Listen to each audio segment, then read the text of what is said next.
श्री शिवाय नमस्तुभ्यम। आज सावन माह का दूसरा मंगला गौरी व्रत मनाया जा रहा है।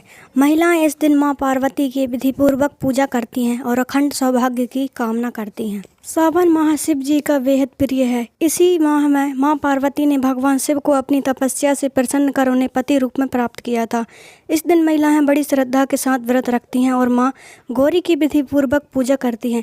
मान्यता है कि विवाहित स्त्री अगर यह व्रत करती हैं तो उसके पति की आयु लंबी हो जाती है और अगर कोई कन्या इस व्रत को करती है तो उसके विवाह के योग बनते हैं। आज यानी 22 जुलाई को इस साल का दूसरा मंगला गौरी व्रत रखा जा रहा है। ऐसे में अपने व्रत और पूजा को सफल बनाने के लिए मंगला गौरी व्रत कथा का पाठ जरूर करें। चलिए कथा शुरू करें। एक बार की बात है, एक छोटे से गांव में एक सेठ अपनी पत्नी के साथ रहते थे। सेठ के पास धन तो बहुत था, घर में किसी चीज की कमी नहीं थी, लेकिन उनकी संतान नहीं थी, जिस कारण दोनों पति पत्नी दुखी रहते थे।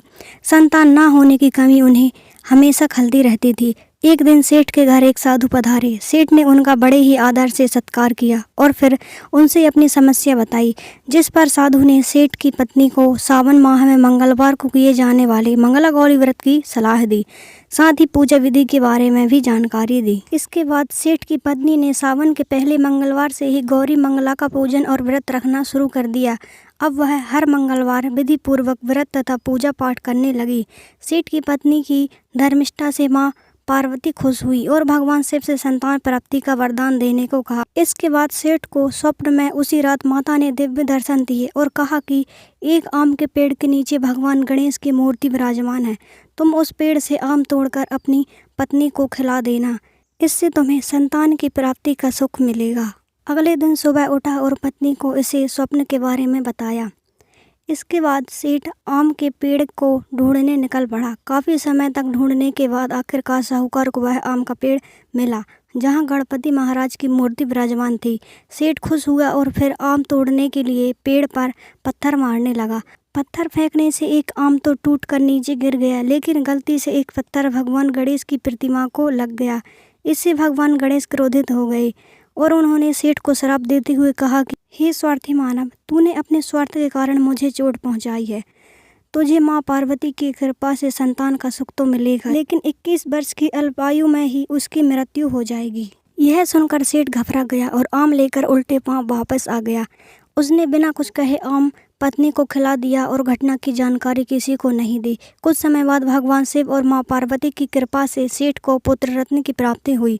अब सेठ और उसकी पत्नी बहुत खुश हो गए, लेकिन जैसे जैसे समय बीतता रहा सेठ को अपने पुत्र को लेकर चिंता होने लगी। देखते ही देखते वह बालक 20 वर्ष का हो गया और व्यापार में कामकाज में पिता का हाथ बांटने लगा। एक दिन घर लौटते वक्त सेठ एक तालाब के किनारे लगे पेड़ के नीचे अपने पुत्र के साथ भोजन कर रहा था। तभी दो कन्याएं कमला तथा मंगला कपड़ा धोने आईं और आपस में बात करने लगी। कमला ने कहा मंगला से कि मैंने इस सावन में हर मंगलवार को मंगला गौरी व्रत रखने का प्रण लिया है। तुम भी यह व्रत करना, इससे मां प्रसन्न होती हैं और मनोवांछित वर देती हैं और अखंड सौभाग्य की भी प्राप्ति होती है। कमला की बात सुनकर मंगला ने भी कहा कि वह भी व्रत करेगी। दूसरी ओर सेठ ने दोनों कन्याओं की बात सुनी और मन में सोचा कि अगर यह कन्या मंगला गौरी व्रत करती हैं तो इससे इसे अखंड सौभाग्य की प्राप्ति होगी। क्यों ना इसे मैं अपनी पुत्रवधू बना लूं।